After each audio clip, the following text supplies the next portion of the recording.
Okay. Now, as you can see, the question I say, analyze the following poetry quotations. Earlier on, I said to you, identify. So really, there's no point of identifying, just identify. I want analysis. So that's why I say analyze the following poetry quotations. So I gave you 3 quotations, right? 3 or, yeah, I think 3 quotations, okay? And each quotation, of course, is taken from a poem, and you have to, analyze that quotation, the exact quotation. Of course, you should say, as I said, name the poet, the poem, and the significance of the quote with reference to the whole source poem. As I said earlier on, I said, immediately you say the first sentence, you say this quotation is taken or is quoted from the poem by William Shakespeare, Sonnet 116 or Sonnet 18 or Sonnet 12 or whatever. This section deals with the idea or the theme of this and this and this, when the poet says and when the poet believes and the poet argues and so on. And you talk about what exactly these lines are saying. What exactly these lines are saying. So paraphrase these lines, only these lines, okay? And you say these lines are significant, they are important in the whole poem because they mean this and they mean that, and they, signify the entire meaning of the poem or whatever. So think of the significance, the importance of the quote that you have in front of you. Okay? And again, I say mention some key poetic elements of each quote. What I mean by poetic elements or key poetic elements, I mean you have to talk about the style, the language, the meter, what kind of poetry, rhymed poetry, unrhymed poetry, verse, what kind of rhyme, what kind of meter, what kind of metaphors, and so on. So you give me 2-3 sentences about this. You can say that this poem is characterized by its meter, which is iambic pentameter, because each line here has 5 feet, beginning with unstressed stress. And the poem also, we can see that there is a rhyme, and the rhyme is this, and you talk about that. Again, you say, the poem is full of imagery, it has some images, some ideas. You put all this in one paragraph. That's why I say the last part of the question, I say write a well-structured paragraph for each quote. I want a paragraph, organized paragraph. The style of the paragraph, the format of the paragraph is important. I want people to write a good, structured, well-structured paragraph with, I say, a topic sentence and a thesis statement. You have to tell me, what do you mean? You have to look at the poem and decide what is the main thing you want to start, you want to highlight, of course, about this quotation. Of course, you say here about the full meaning of the quotation. You can put this as your topic sentence. And the whole idea of a thesis statement means what you really think, how you really judge this quotation. You put it as your thesis statement, means your opinion, means what you really feel about this quotation. That's what we mean by a thesis statement. It can be at the end, it can be before the end. A thesis statement is normally mentioned towards the end of the paragraph, towards the end, not the last sentence, could be the sentence before the last. So a well-structured paragraph, and I need you to pay attention to this, okay? Boys, girls, Okay, doctor. you understand? Yes. Yes, Hajar, doctor. Hajar? Okay, I hope that you got the idea. And the next question, question 2 in the exam is going to be an essay. Just let me read for you. Just read for you the form of the exam, just quickly. Now, as I said, I gave you three quotations, very clear. Of course, you know the text, the test is open test. You know, you are at home, you can open your book and see whatever you want to see, you know. But remember, you don't have really good enough time to, you know, to sort of, you know, waste time looking at all, you know, the poem or whatever. So don't waste your time. So my second question is an essay about one poem. Right? I say, in light of the following section from, and I mentioned the poet and I mentioned the poem, right? I say, in light of the following section, I will give you one section of the poem just to remind you of the poem and to understand the poem, because you have the poem in front of you anyway. And I say, and in an essay format. Again, I want it in an essay format, meaning introduction, body, conclusion. Introduction, body, conclusion. Okay? And I say here, I say, don't write more than 400 words. No more than 400 words. I say, discuss the main ideas, because your essay will be about the poem and its main ideas. And I say, and any poetic elements, meaning what you can say more about again, about its style, about language, about rhyme, about meter, about images, about symbolism, metaphors, blah, blah, blah. So because it's a poem, I wanted to mention something about its style, its poetic elements, meaning rhyme, rhythm, music, symbolism, etc., etc. Okay? And that's it. No drama question now. The play I'll is not included now in the coming test. There's no question on drama this time. The play's drama will be mostly in the final. Huh? Excuse me? Yeah?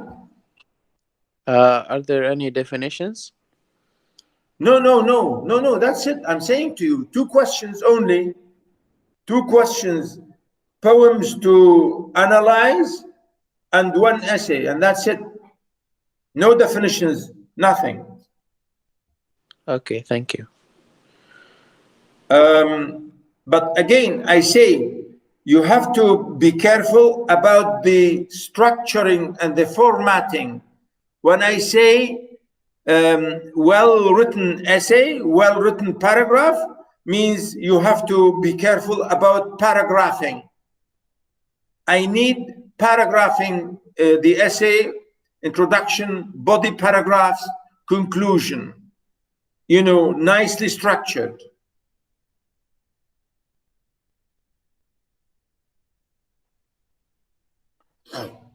Yeah? Okay, Ismail, Sultan, Hajar, Layla, Ala, and Ammar. Is that clear? Yes, doctor. Yes, doctor. Yes, doctor. Very good, because in the next exam, this is exactly, I sent you now, and I have read for you the questions. This is exactly the wording of the question. Thank you, Doctor. Welcome. Okay, so again, one last thing. The poems that we have done in the first test, the poems we have done in the first test are not included. The poems we have done in the first test are not included. Okay, good. Now, I will begin today with our play, Sophocles. Do you have any question before I start? No, doctor. Thank you. Okay. Now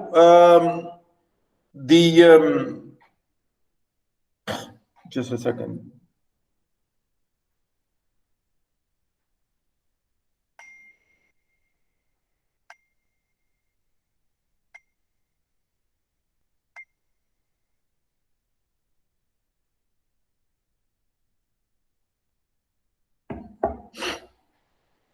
I want to share with you our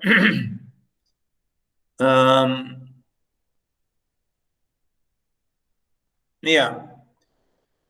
Can you can you see my screen?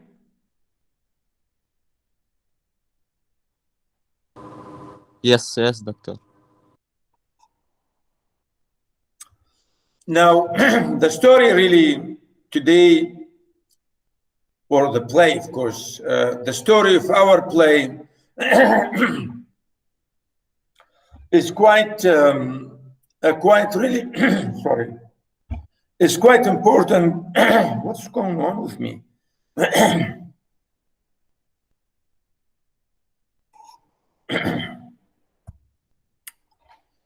Right. Sophocles, as you can see, he's a very sort of amazing, important, really tragedian, dramatist of tragedy, really mainly dealing with his, mostly his plays are about tragedy. It's he's one of the famous Greek writers, absolutely Greek writers. As you can see, he was born around 496, died 406 BC, of course, before Christ.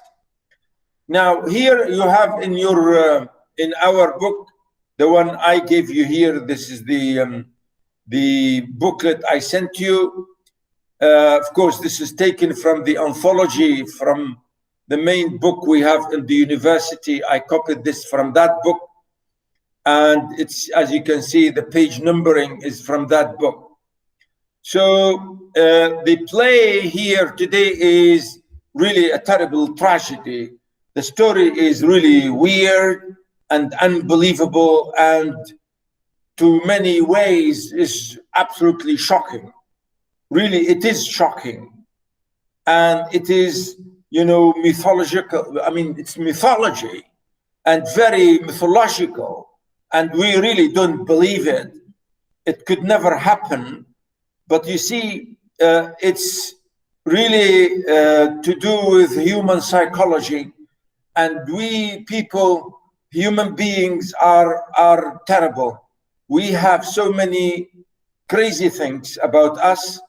People are capable of doing a lot of horrible, bad things.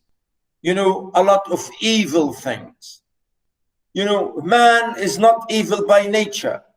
Man is not evil by nature, but man acquires, you know, evil, if you like, qualities through life or through society, or I don't know how. But you see, the play here is about that. It is about, as I say, the terrible mythology or a very old traditional story about the relationship of parents to children, about relationships of parents to children, how, you know, and of course, again, as we shall see, it's the basis of Freudian psychology, or what we call Oedipus complex. And from this play, the word Oedipus complex really is derived.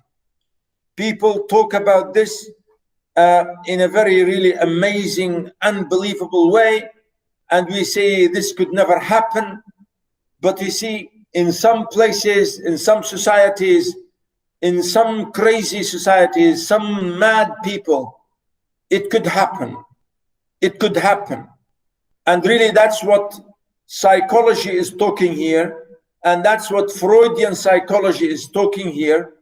And that's what Sophocles and the tragedy is talking here about, how and the ways in which, you know, people commit crimes against their own selves, against their own parents. And the story here is terrible, is about the oracle, gods, and the idea here in mythology. Gods told one king that he's going to have a son, and this son is going to kill his father and to marry his mother. We say, what? It can't be true. Unbelievable. Well, yes. You know, this is the mythology. This is the story. That king decided the first day his wife is going to have a baby, he's going to kill that baby because he does not want that baby to kill him and to marry his mother. So this is the story, really. The king Oedipus is the son here, who was given birth to by his parents, and the father felt he's not going to let his son to live because he does not want his son to kill him and to marry his mother. So he sent the son he couldn't kill him. He gave it to the shepherd, and the shepherd, he said to the shepherd to take the baby, to throw him away to the beasts and to wolves, and he can be eaten by animals in the wilderness. But that shepherd did not kill the baby. He gave it to another shepherd. And, you know, that boy was brought up by another village, by another town, another city, another king and another queen. And that man became a young man. And then later, boys told him that you are not the son of your parents. You are a bastard. And he came to his parents asking, am I a bastard? Am I not your child? Am I not your child? And they said, yeah, you are our child. Of course, the parents know that he's not their child because they adopted him, because the shepherd brought him from the other shepherd. And then the boy decided to run away and to ask who is his parents, you know, to ask who really his parents may be. And he went up to the to the temple, or where the prophet and the gods are supposed to be in Mount Olympus. And he was told by the oracle or by the gods that, yes, you are a boy who's going to kill his father and marry his mother. So he said, wow, I'm not going to kill my father and marry my mother. So he ran away from his parents, thinking that these are his parents. But you know, they are not his parents. So he ran away he left the whole city because thinking that he will not stay and marry his mother and kill his father. But on the way, he was running away, traveling on his own, on foot. He suddenly found a carriage full of people, and that carriage was driving on the road. And the boy, remember, he is a prince because he was brought up by a king and a queen. So he said, they asked him to step aside because they want to drive their carriage. And he said, I'm not going to step because I'm a prince. You step. And they said to him, come on, you step because you are walking. We have a carriage and we have, you know. So the driver of the carriage hit him by the whip. And then a fight broke out between them. And Oedipus was able to kill all of them, including the old man in the carriage, who is later we know that this old man is his father.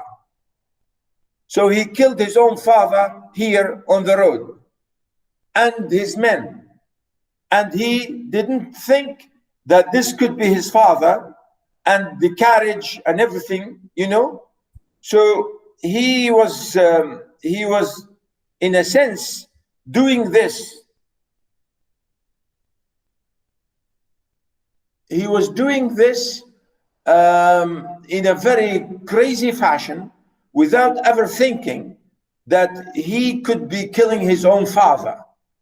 And he went away. One man only was able to save himself and ran away. And he came to the kingdom, and he said, our king was killed on the road by robbers and by thieves. He didn't say what happened exactly. And suddenly, after a few days, the Oedipus arrived to the town, to the kingdom where, you know, his own father's kingdom, and where his mother really is the queen. And before entering the town, there was a sphinx, which is like a wild creature, half human, half horse, or half human and half lion. And she was killing people, asking people questions. And if you are able to answer the questions, then you will become the king and marry the queen. And if you are not able to answer the question, you will be killed. So Oedipus was intelligent enough, and he answered the question, and he got rid of the Sphinx.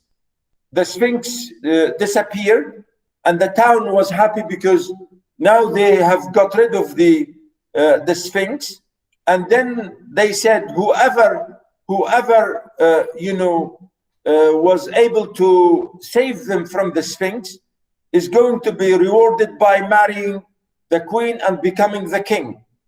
And that's why Oedipus, unintentionally became the king in place of his own father. Of course, he didn't know, and marrying the queen, who is his mother. And they stayed, and after 10 years, the play starts after 10 years, or even more than 10 years, when he had 2 children, and the whole city became full of diseases and full of plagues and full of terrible things because of this terrible crime. First, the crime of killing the old king. Secondly, the crime of incest. A man sleeping and marrying his own mother, which is a disaster. Oops, sorry.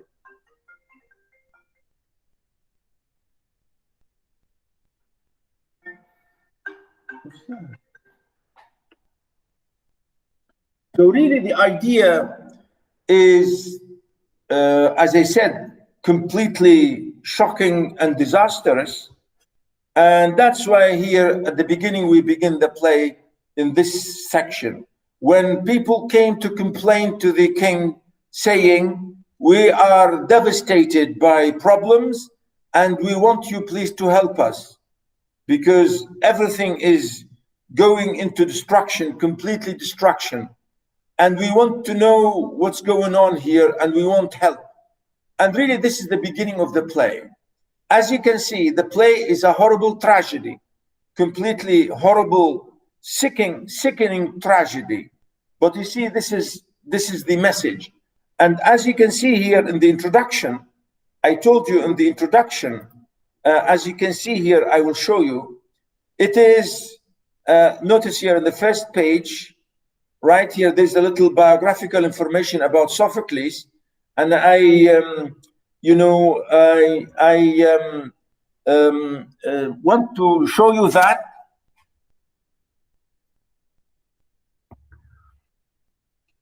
In a very sort of really brief way here about how the play is written. As you can see here, a little bit of biographical important really information for you to read. But here, here, notice it says here, this is a myth. As you can see, the tragedy here, notice, Oedipus the king. The tragedy deals with a man of high principles and probing intelligence, who follows the prompting of that intelligence to the final consequence of true self-knowledge. Because really this is the play. It's about self-knowledge, because Oedipus was a terrible, really intelligent man, and but he did not use it in a good way, or in a probing, if you like, way. And that's why I think his problem, that's why his tragic flaw, his error, his arrogance, his rash. He was quick and bad-tempered, and he never thought about what he was doing. And this is the question about his quick-tempered and his rash behavior and so on. So this is the idea about how the story, as you can see, a legend told by parent to child, handed down from generation to generation because of its implicit wealth of meaning. You may say that this story is ugly, but it has a lot of meanings. It teaches people how to treat their parents, how to respect their parents, how to really revere their parents. Because killing your father is something absolutely horrible, and nobody could do that. You could never kill your father, right? And again, this is the idea. I'm saying people, they say it's a legend, it's a myth, and told by people because they want to teach their children. And that's why we say here, as you can see here in a minute, I will show you, because this is a story important to us today in 21st century. You may say, why do we read this? Notice, such a story, the Greeks called a myth, and the use of it presented Sophocles as it did Aeschylus in his trilogy, with material that, apart from its great inherent dramatic potential, already possessed the significance of and authority of the modern dramatists must create for themselves. It had the authority of history again. For the history of ages that leave no records is myth. That's to say, the significant event of the past, stripped of notice here, irrelevance or irrelevances, and imaginatively shaped by the oral tradition. This is a story, as you know, in the old days, everything was oral, like in our Arabic, pre-Islamic Arabic poetry, was mostly unwritten. It was all oral. And here the question of oral, I think, is important, because we shall see this later, in details, of course. But you see, I want to say here that the story of Oedipus, as you can see here, I said the riddle of the Sphinx. Notice, they are bold beyond their strength. They run risks which prudence would command, as Oedipus risked his life to answer the riddle of the Sphinx, and later, in spite of the oracle about his marriage, accepted the hand of the queen. You see, this is the question. He never thought, and that's his terrible mistake. He never used his mind properly. He never used his mind to say, why should I marry an older woman? Because that older woman could be my mom. How can I kill an older man? Because this man could be my father. And that's the tragedy.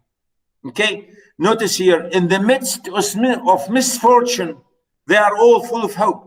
So Oedipus, then he's told that he is not the son of Oedipus and Merope.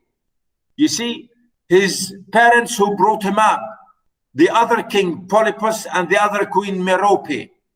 But his real mother is Jocasta, has already realized whose son he is, claims that he is the child of fortune. Notice here again, the child of fortune.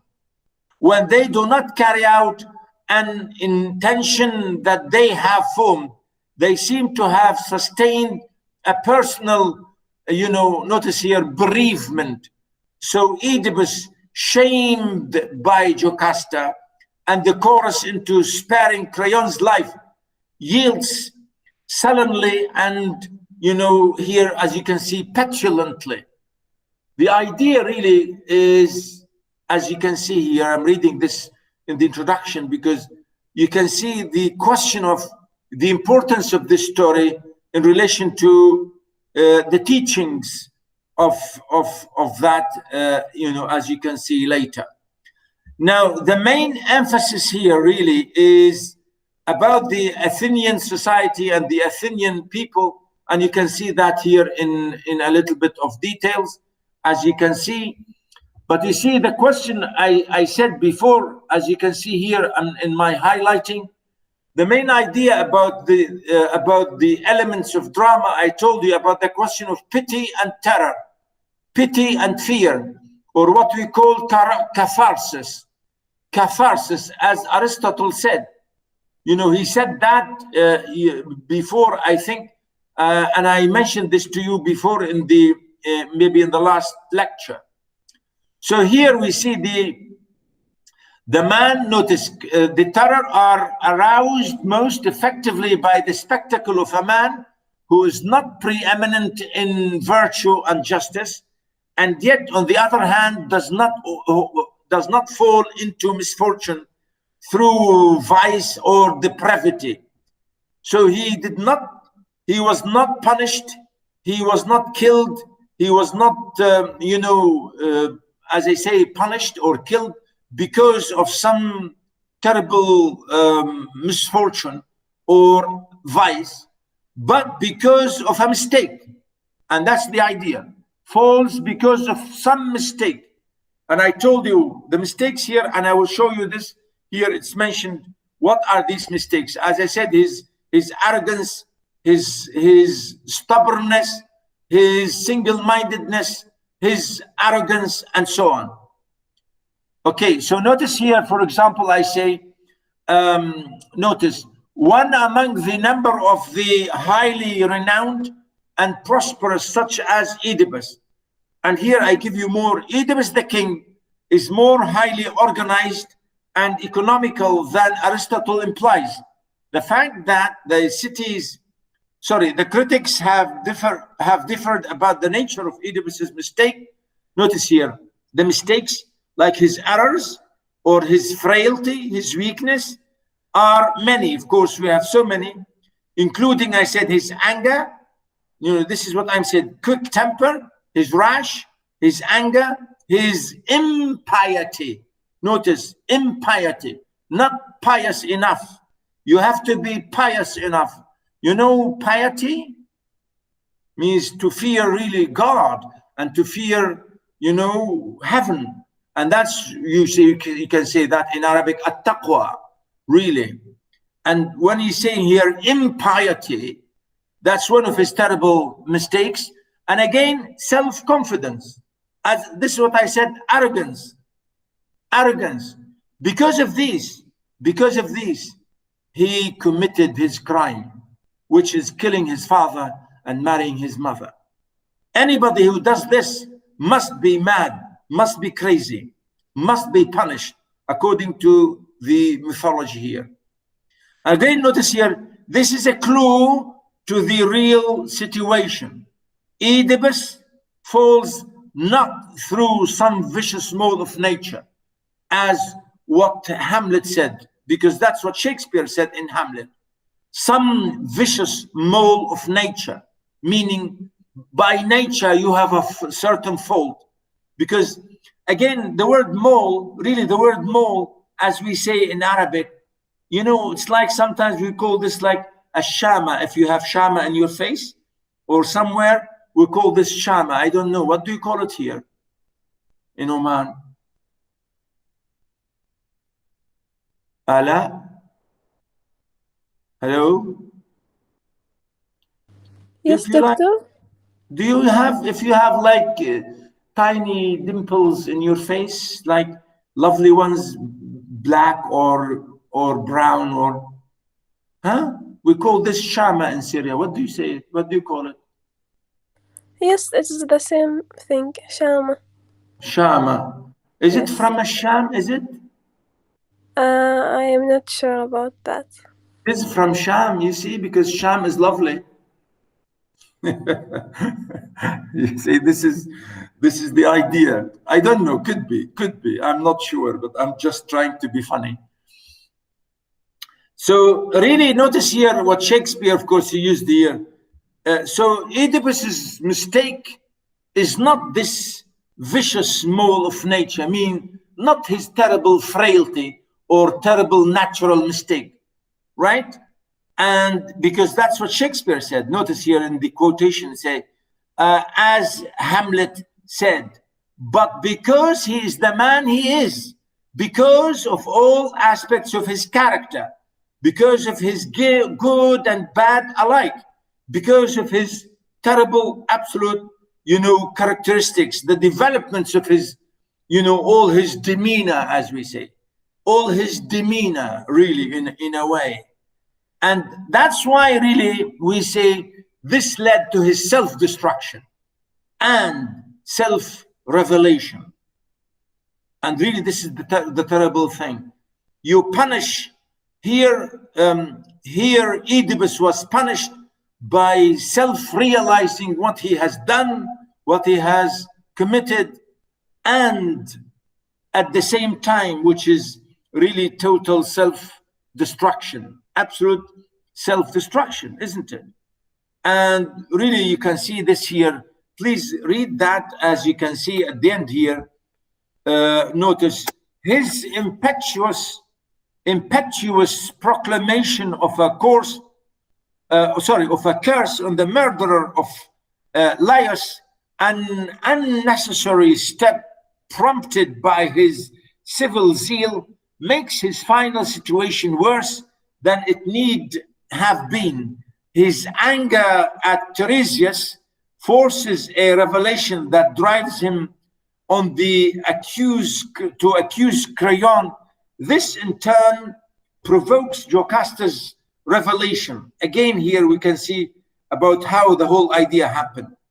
Because here at the end of the day, the place, his confidence is, or in the efficacy of his own action, his hopelessness as the situation darkens, and his passion for discovering the truth guide the steps of the investigation. That is to reveal the detective, if you like, the detective as the criminal. All aspects of his character, good and bad alike, are equally involved.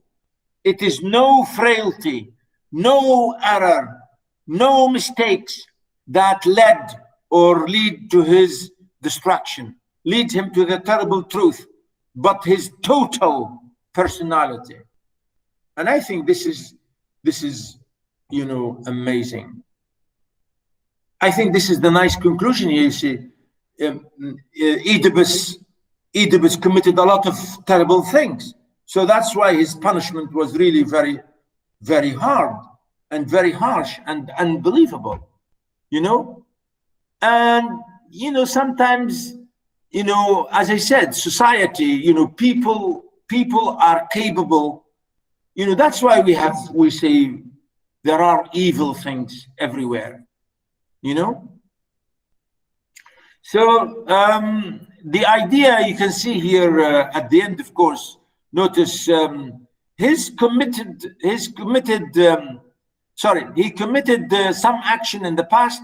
His anger or his angry death sentence on Creon reveals the man who who killed Laius because of an insult on the highway. You see, just a little insult, and it was not even an insult. You know, they told them just to step aside. You know, when you are driving and you have a narrow road, you know, you ask somebody to step aside so you can pass.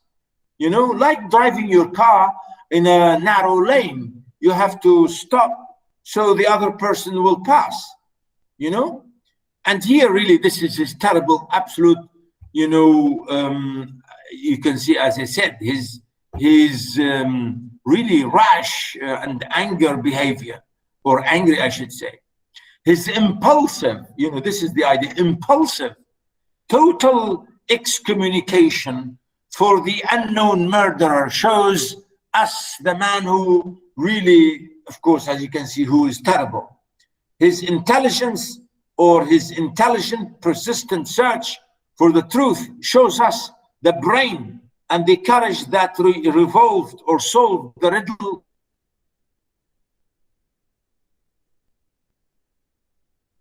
of the Sphinx. So we know that he's intelligent. We know that he's able of thinking. We know that he can think.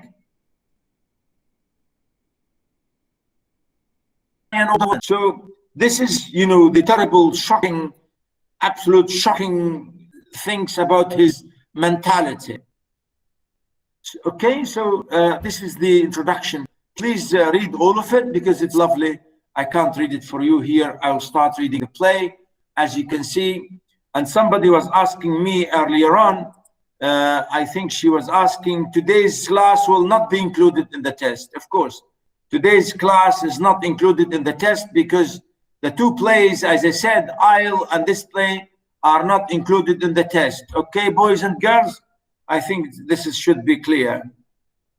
Now, look at the play here, beginning the main characters we have. As you can see, King Oedipus, and he is the king of Thebes. King of Thebes. In Arabic, we say Tiba. And we have the priest, or a priest of Zeus, or like we call him, like a prophet. And we have Creon, who is the brother of Jocasta, who is supposed to be his uncle, because he's the brother of Jocasta. Jocasta is the queen. And we have a chorus. And the chorus here in Greek mythology, or in Greek literature, or in Greek tragedy, a chorus, really a chorus is a group of men, a group of people. And I will show you, I will send you the film. You can see, I will send you the link of the film and you can see it. It's a lovely film and I will show it to you. You can see it on your own. It's absolutely lovely. And you can see exactly, it's very close to the real text. So you can see the chorus here. The chorus, a group of people will speak in one voice, or they will speak in, because in modern drama today, we don't have chorus. We have characters speaking, not a chorus, right? Even in Arabic, we use the same, we say al-Quran. I don't know if you say this here. A chorus of Theban citizens and their leader. And Tiresias is as you can see, a blind prophet. He is a character in the play, and he's supposed to be a prophet or like a messenger. Remember, please don't forget, this is mythology. And this is a society which believes in the multiplicity of gods. Today, we in modern society, we don't believe in this nonsense. There are no gods today, right? We have only one supreme almighty God.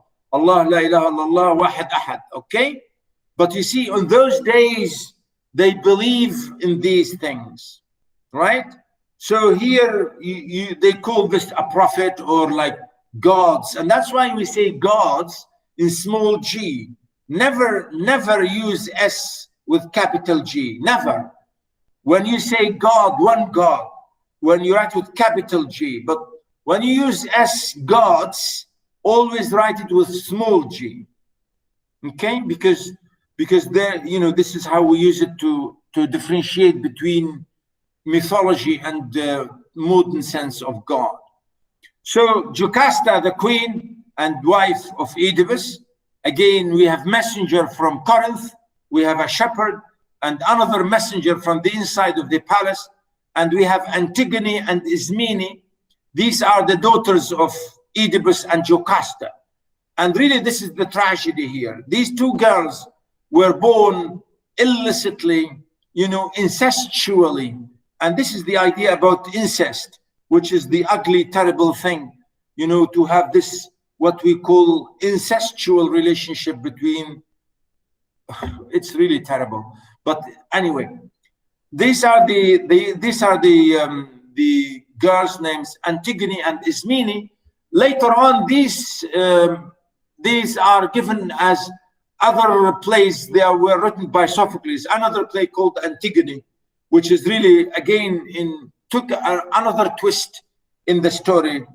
And, you know, Sophocles wrote so many plays, and some of them really ugly. He wrote another one called Electra, and Electra is the same thing, which is, again, an ugly relationship between a daughter and her father, and, you know, all this ugly thing. I'm sorry, boys and girls, you know, early morning say, doctor, come on. What is this you're telling us this today? We don't like this. Come on, doctor, stop it. Shall I stop? Okay. Well, I'm not going to stop because... Okay. Sorry? Yeah? The story is like this. It's not because of you.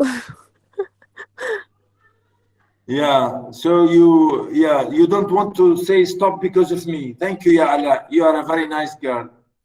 Yeah, I know. But the story, we learn the story because we have to teach our kids, our children, and to say this is wrong and this is haram. This is horrible. This is killing. Okay? And we learn this, we read this because we want to say, hey, boys, girls, behave yourselves. And this is what is correct, and this is what is wrong. This is what halal, and this is what haram. And really, this is the whole idea. We read the play because we learn how to bring up our kids, how to bring up our children, how to respect our parents, how to revere our society. And that's why the punishment, because the punishment at the end, Jocasta hanged herself, killed herself, because what she did is unbearable.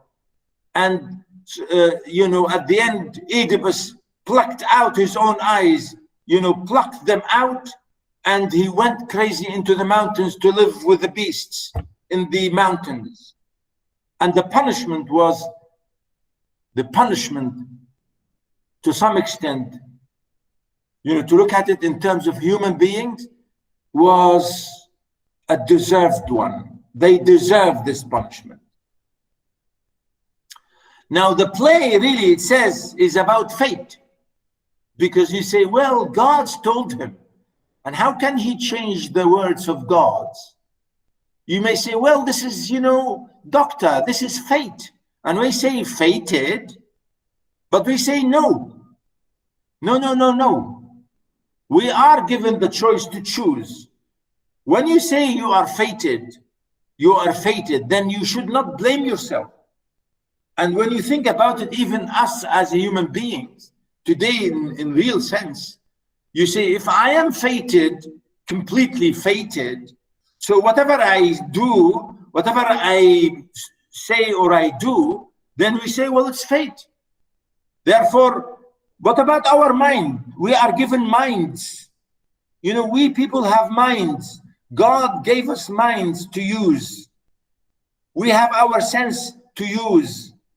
And we are responsible. We are responsible for our senses. As even it's mentioned in the Quran. All this, we are responsible for these. We are responsible. We have to answer questions. You have been given whatever given, you know, how do you use your minds and your hands, your heart, your body, your tongue, everything. These things are given to you, and you are responsible for their purity and good behavior and good action. وكل عنه مسؤولة. وكل عنه مسؤولة, something like this. عنه مسؤولة. You will be asked about these things later on. So we say, come on. We don't say just destiny and just fate. And it's, you know, المكتوب على الجبين يا دكتور. ما المكتوب على الجبين خلاص. Do you say that? Well, yeah. Anybody? You mean that? What do you mean by that? Means when you say your fate, we say al-maktub al-jbin means you are fated, something written into your, as if it's clearly written and you can't change it. Yes. Sorry? Yes, we say like that.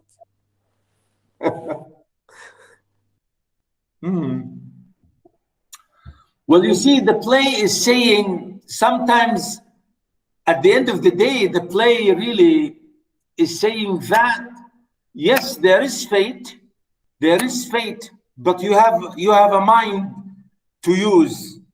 Because if Oedipus used his brain, he would not have done what he had.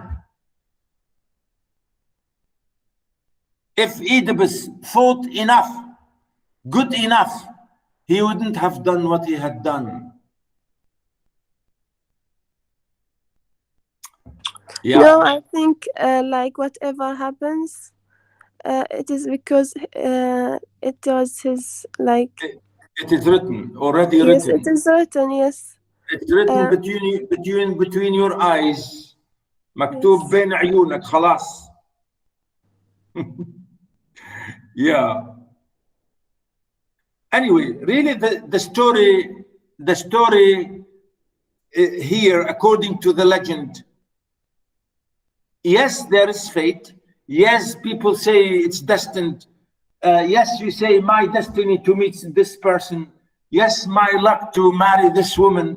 Yes, my luck to do this, and my destiny to do this. Yes, I agree with you. I really do. And I believe it. And there is fate and there is destiny. Still, we have brains we have to use. The play is saying destiny is not completely your explanation or your excuse. Okay? Anyway, we'll see this later on when we read, and I will show you further examples about that. Notice here the time and the scene of the play. The royal the royal house of Thebes. We have double doors dominate the facade. And notice here the word facade, which is like the face of the building. And we say the word in French, which really means the main face of a building or something like a stone thing. It's made one, and the word really, as you can see there, it looks like French spelling. We use it in this way. So a stone altar stands at the center of the stage.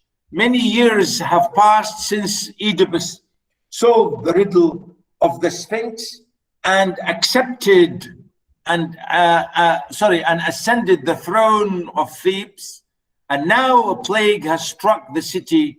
A procession of priests enters, suppliants broken and despondent. They carry branches wound in wool and lay them on the altar.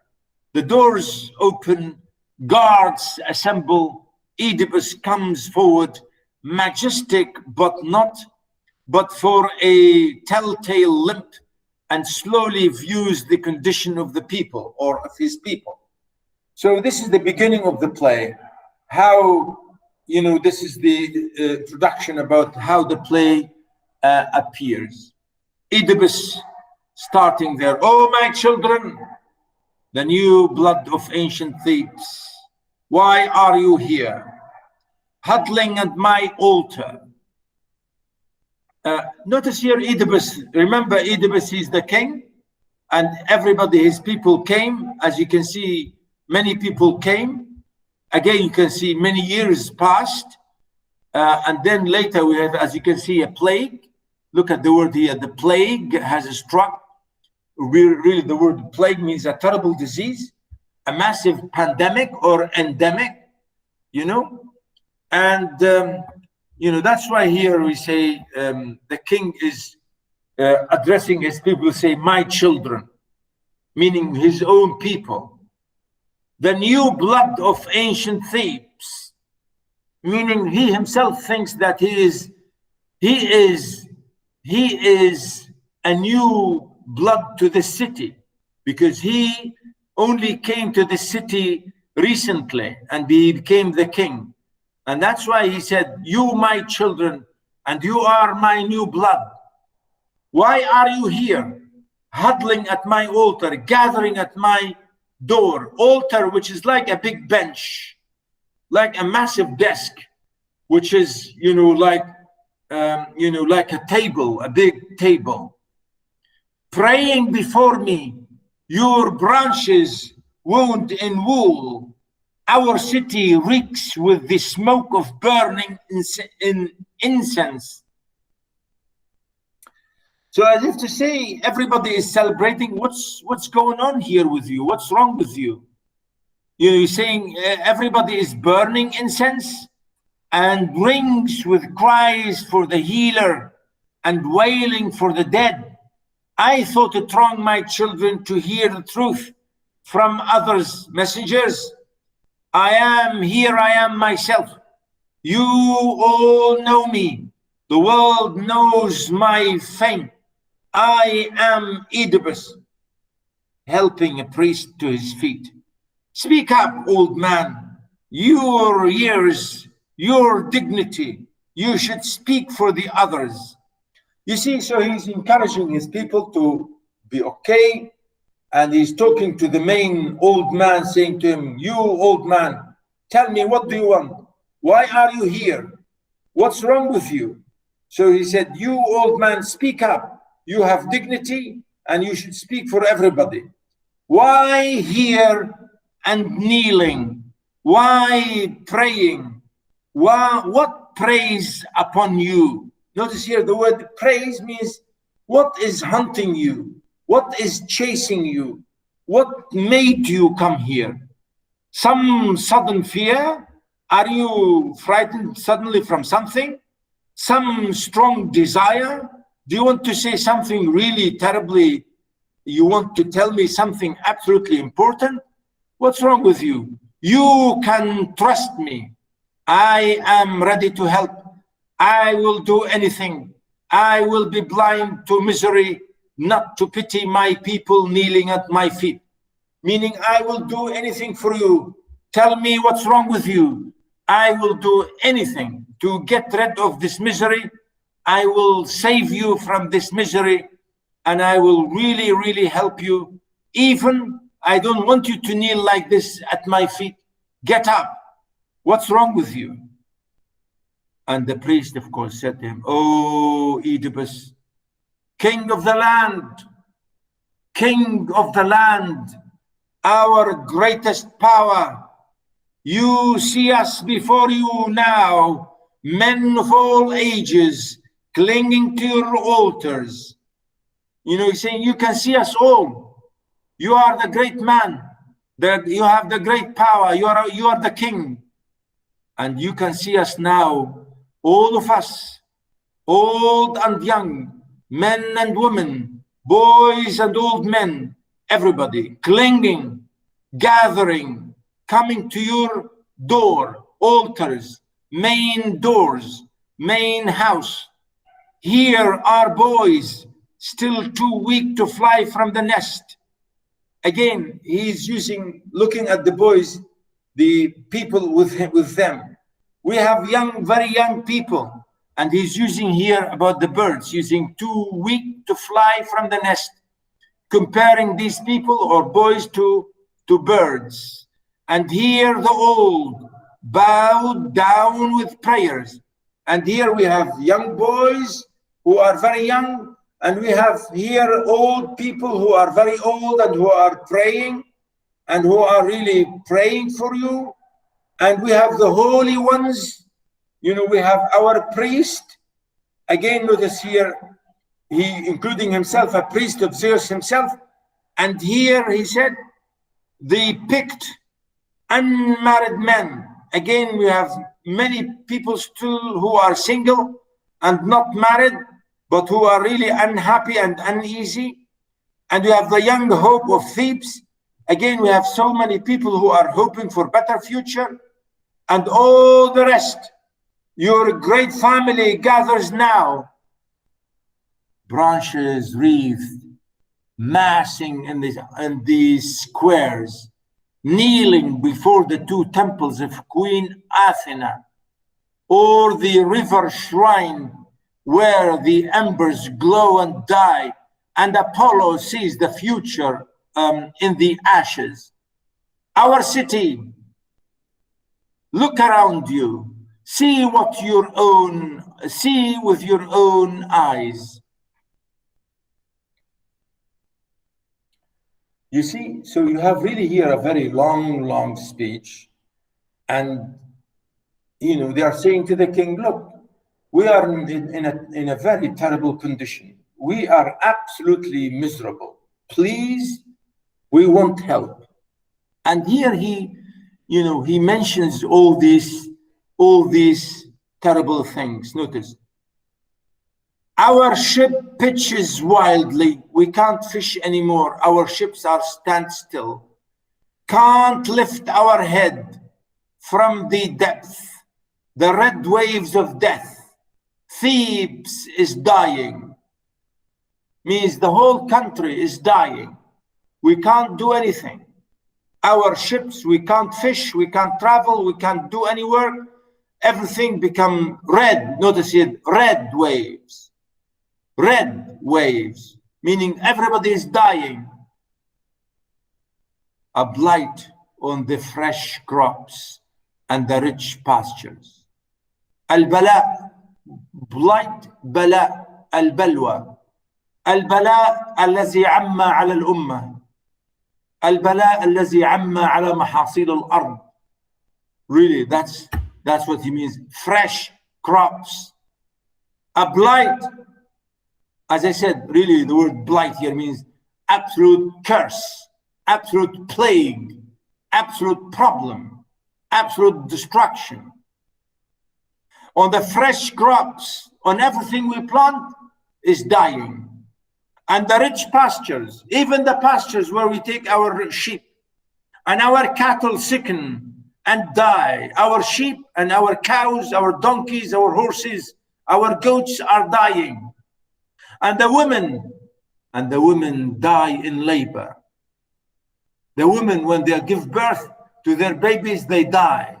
They die with their babies. Children stillborn. And the plague. The plague, again he said, the plague, what ta'un, the plague, the fiery god of fever hurls down on the city.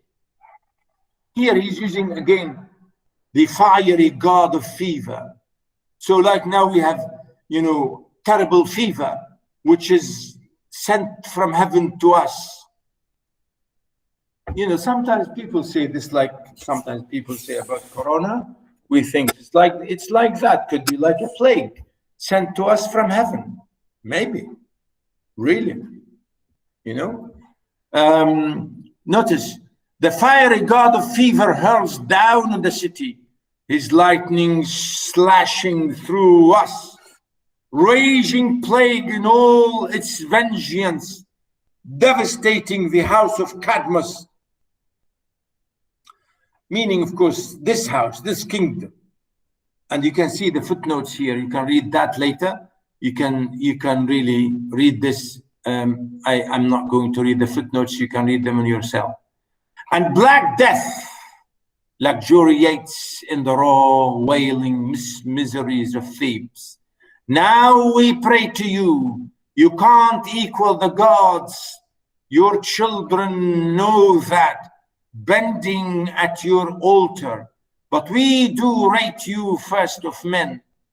He is saying, we know that you can't be equal to gods. We know you are a king, you are not a god. We know you can't be equal to the gods, but you can do something to us. You know, that's what he means. Both in the common crisis of our lives and face-to-face encounters with the gods. You freed us from the Sphinx. You see, this is what I told you before. You freed us from the Sphinx. You came to Thebes and cut us loose from the bloody tribute we had paid. The harsh and brutal singer, you know, the Sphinx and the sirens and all this, you know, in mythology, as I said, which used to punish people and kill people. We taught you nothing, no skill, no extra knowledge. Still you triumphed. A God was with you, so they say, and we believe it. You lifted up our lives. So now again, Oedipus, King, we bend to you, your power. We implore you, all of us on our knees, find us strength, rescue. Perhaps you have heard the voice of a god or something from other men. Oedipus, what do you know? The man of experience. You see it every day. His plans will work in a crisis. His first of all. Act now, we beg you. Best of men, raise up our city. You see, all this imploring, all this, you know, begging, saying, please, you are our king. You have all the power and we are begging you. And you know what is our problem, and we know that you can do it. We know that you can do it. Please, we want you to save our city. Act, defend yourself, your former glory. Your country calls you savior now. Savior now. You have saved us. We call you our savior. Your real zeal, for your zeal, your action years ago. Never let us remember of your reign. And, you know, he goes on and on and on about that. Really, it's a lovely passage. You can see that here till the end. Let me finish this and I will stop today. Never let us remember of your reign. You helped us stand only to fall once more. Oh, raise up our city, set us on our feet. The omens were good. That day you brought joy, you brought us joy. Be the same man today, rule our land. You know you have the power. But rule a land of the living, not a wasteland. And I think this is good. To rule a land of the living, not a wasteland. Ship and towered city are nothing. Ship and towered city are nothing. Stripped of men, alive within it, living all as one. And I think this is true. Any city which is so great without its people is no city. Ships and big cities with no people, they are nothing. They don't mean anything. And that's what he means. You know, stripped of men, alive within it, living all, you know, is nothing. You see, notice here, cities are nothing. If they don't have people, yes, they are nothing. Absolutely. Okay, boys, boys and girls, I will stop here and I will continue next time. Yeah, any question?